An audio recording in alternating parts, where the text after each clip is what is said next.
The California mule deer is among the largest of the Sierra Nevadas mammals. The buck, or the male of the species, grows branched antlers.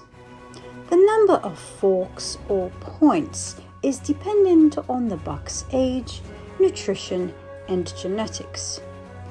In early autumn, as the breeding season approaches, bucks go into rut and become aggressive as they compete with other bucks for mates. After the mating season and winter pass, antlers are lost in January or February and begin to grow again in spring. Newly grown, they are covered in a soft and velvety skin that gradually dries and is shed from the antlers. The doe, or the female of the species, has no antlers and consequently has a thinner neck, which reportedly leads to far fewer chiropractic visits among females than among males. Foraging activity occurs mostly around dawn and dusk, when deer consume grasses, forbs, bark, buds, and acorns.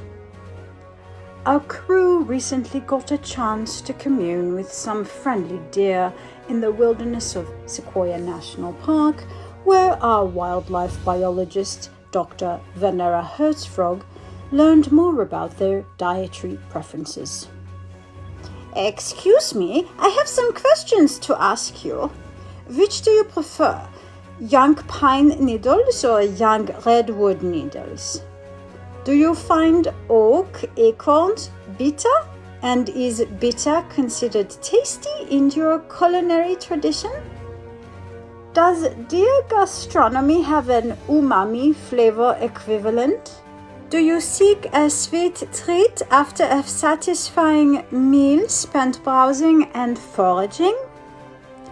Our crew surmised that the foraging must have been especially tasty on this particular visit, or surely the deer would have been more interested and engaged in the conversation. The California mule deer is not the only deer species to call the Sierra home.